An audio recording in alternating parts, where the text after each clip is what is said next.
నమస్తే అండి. కేఎస్బిఎస్ క్రియేషన్స్కి స్వాగతం. ఈరోజు నేను చూపించబోయే రెసిపీ వచ్చేసి జొన్న ఇడ్లీ అండి.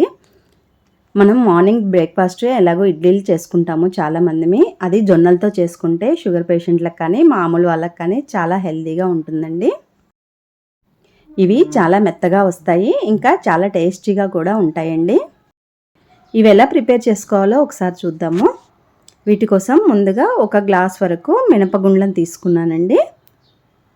ఈ మినపగుండ్లను 2-3 సార్లు శుభ్రంగా కడిగి ఫ్రెష్ వాటర్ పోసి ఒక 2 నుంచి 3 గంటల వరకు నానబెట్టుకోవాలండి. అలాగే ఇక్కడ నేను జొన్న రవ్వను చూపిస్తున్నాను. ఇది నేను తెల్ల జొన్నలను తీసుకొని మిల్లు దగ్గర పట్టించుకున్నానండి. తర్వాత వీటిని జల్లించుకున్నాను. ఇలా రవ్వగా తయారైంది. ఈ రవ్వను వచ్చేసి ఇప్పుడు నేను 2 గ్లాసులు తీసుకుంటున్నాను. 1 గ్లాసు మినపగుండ్లు తీసుకున్నాం కదా, 2 గ్లాసుల వరకు రవ్వను తీసుకుంటున్నాను. ఈ రవ్వను కూడా 1-2 సార్లు శుభ్రంగా కడగాలండి. కడిగిన తర్వాత ఫ్రెష్ నీళ్లు పోసి ఈ రవ్వను కూడా మినపగుండ్లతో పాటు నానబెట్టుకోవాలి. ఇలా 3 గంటలు నానిన పప్పుని మరొకసారి శుభ్రంగా కడుక్కొని దీన్ని రుబ్బుకోవాలండి. నేనైతే ఇక్కడ గ్రైండర్లో వేసుకుంటున్నాను. ఇడ్లీకి పప్పుని ఈ విధంగా మెత్తగా రుబ్బుకోవాలండి.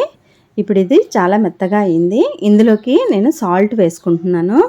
ఇలా గ్రైండర్లోనే సాల్ట్ వేస్తే మనకి ఈజీగా కలుస్తుందండి. ఇప్పుడు మనం ముందుగానే తడిపి పెట్టుకున్న జొన్న రవ్వను తీసుకొని ఈ విధంగా నీళ్ళన్నీ పిండేసి ఇది కూడా గ్రైండర్లోనే వేసుకోవాలండి. నీళ్ళు అస్సలు రాకుండా గట్టిగా పిండేసి ఇది కూడా గ్రైండర్లో వేసుకోవాలండి. ఈ రవ్వను ఇలా గ్రైండర్లో వేసుకోవచ్చు, లేదంటే పిండిని బయటికి తీసాక అందులో అయినా కలుపుకోవచ్చండి. ఈ విధంగా గ్రైండర్లో వేసి 1 నిమిషం పాటు ఉంచుకొని మనము స్విచ్ ఆఫ్ చేసుకోవడమే. ఇలా గ్రైండర్లో వేయడం వల్ల చక్కగా కలుస్తుందండి. మనం మళ్ళీ చేతితో కలుపుకొని అవసరం లేదు. ఇప్పుడు పిండిని డైరెక్ట్గా తీసేసుకోవచ్చు గిన్నెలోకి. ఇలా గిన్నెలోకి తీసుకున్న పిండిని 2 రోజుల పాటు ఫ్రిడ్జ్లో పెట్టుకొని వాడుకోవచ్చండి. నేను ఈ పిండిని ఇక్కడ నైట్ రుబ్బుకున్నానండి, తెల్లవారి ఇడ్లీ వేసుకోవడానికి. నేనైతే రుబ్బిన 1 గంట తర్వాత ఫ్రిడ్జ్లో పెట్టుకున్నానండి. లేదు మీకు కొంచెం పిండి పులియాలి అంటే మాత్రం పొద్దున్నే వేసుకోవడానికి కొంచెం సపరేట్గా వేరే గిన్నెలోకి తీసుకొని పులియ పెట్టుకోవచ్చు. మనకు ఫ్రిడ్జ్లో పెట్టినా సరే కొద్దిగా పులుస్తుందండి పిండి. ఇప్పుడు నేను తెల్లవారి ఇది బయటికి తీసాను. ఇదంతా ఒకసారి బాగా కలుపుకొని ఇడ్లీ ప్లేట్లలోకి వేసుకోవాలి. ఈ ప్లేట్లకు కూడా నేను ఆయిల్ ఏమీ అప్లై చేయలేదండి, ఉత్తిగా కడిగేసాను. ఒకసారి ప్లేట్లు ఒకసారి కడిగి ఇడ్లీలు వేసుకుంటున్నాను. ఇడ్లీ ప్లేట్లకి ముందు ఆయిల్ కానీ నెయ్యి కానీ రాస్తారండి. నేనైతే అలా కూడా ఏం రాయడం లేదు. ఒకసారి పంపు కింద ప్లేట్లను కడిగేసి ఇడ్లీలు వేసుకుంటున్నాను. ఇక్కడ ముందుగానే స్టవ్ పై నీళ్లు పెట్టుకున్నానండి ఇడ్లీ పాత్రలో. ఈ ఇడ్లీ ప్లేట్లన్నీ కూడా స్టవ్ పై పెట్టేసి మీడియం ఫ్లేమ్లో ఒక 10 నిమిషాలు ఉడికించుకుంటే సరిపోతుంది. మామూలు ఇడ్లీ లాగానండి 10 నిమిషాల నుంచి పావు గంట వరకు ఉడికించుకుంటే ఇడ్లీలు మెత్తగా వచ్చేస్తాయి. వీటి కోసం ఎక్కువసేపు ఉడికించక్కర్లేదండి.